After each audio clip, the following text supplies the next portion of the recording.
আধুনিক কৃষিযোদ্ধার পক্ষ থেকে সবাইকে স্বাগত জানিয়ে শুরু করছি অত্যন্ত গুরুত্বপূর্ণ একটি ভিডিও।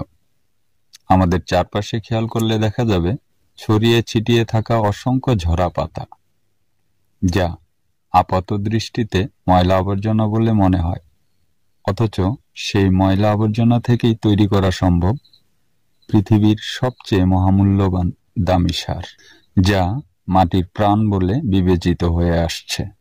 এই ভিডিওতে সেই পাতা পচা সারের যাবতীয় বিষয় তুলে ধরার চেষ্টা করা হয়েছে, যেমন কিভাবে তৈরি করা যায়, প্রাকৃতিকভাবে কোথায় পাওয়া যাবে, কিভাবে দীর্ঘদিন সংরক্ষণ করা যাবে এবং পাতা পচা সার প্রয়োগ ও তার উপকারিতাগুলো কি।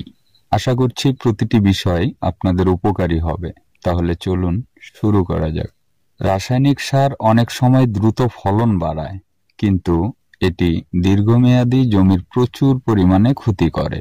অতিরিক্ত মাত্রায় দীর্ঘদিন ধরে রাসায়নিক সার ব্যবহারের ফলে আমাদের জমিতে বসবাসকারী উপকারী অণুজীবের পরিমাণ দিন দিন কমে যাচ্ছে, যে কারণে জমির পিএইচ মান কমে জমির উর্বরতা হারিয়ে যাচ্ছে এবং পানি ধারণ ক্ষমতা হ্রাস পাচ্ছে। আর এদিকে কাঙ্ক্ষিত ফলন না পাওয়ায় ক্ষতিগ্রস্ত হচ্ছে সাধারণ কৃষিযোদ্ধাগণ। তাই রাসায়নিক সারের ব্যবহার কমিয়ে প্রাকৃতিক জৈব সারের ব্যবহার বৃদ্ধি করে আগামীর কৃষিকে টিকিয়ে রাখা অতীব জরুরি। পাতা পচা সারে রয়েছে নাইট্রোজেন, ফসফরাস ও পটাশিয়ামের মতো খনিজ উপাদান, যা গাছের শিকড় বৃদ্ধি করে কাঠামোগতভাবে সুস্থ সবল গাছ তৈরিতে সহায়ক ভূমিকা পালন করে এবং গাছের ফুল ফলের সংখ্যা বাড়ায়।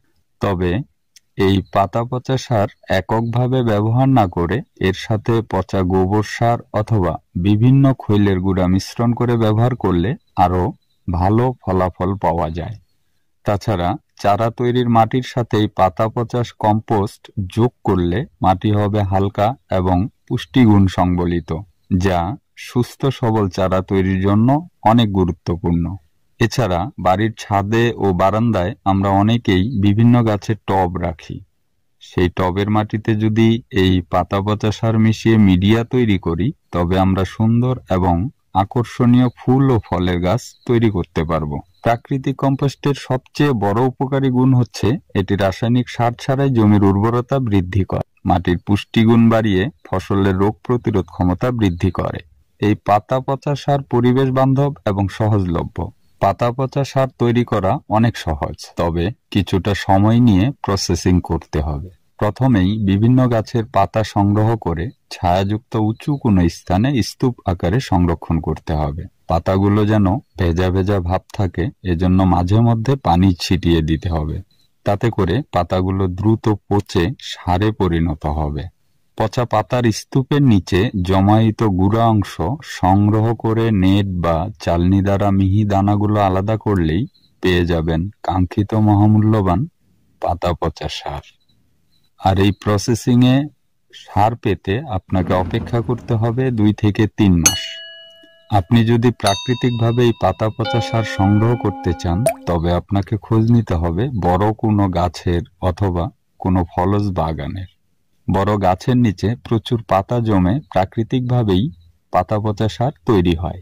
বিভিন্ন ফলজ গাছের ফলের মৌসুম শেষ হওয়ার পর গাছগুলোর ডালপালা কর্তন করা হয় এবং বাগানের মধ্যেই সেই ডালপালা স্তূপ করে রাখা হয়। শীতের সময় আপনি সেখান থেকেও প্রাকৃতিক এই পাতা পচা সার সংগ্রহ করতে পারেন। সামান্য রোদে শুকিয়ে বায়ুরোধী বস্তায় ঠান্ডা স্থানে সংরক্ষণ করে রাখলে পরবর্তীতে প্রয়োজন অনুযায়ী ব্যবহার করা যাবে।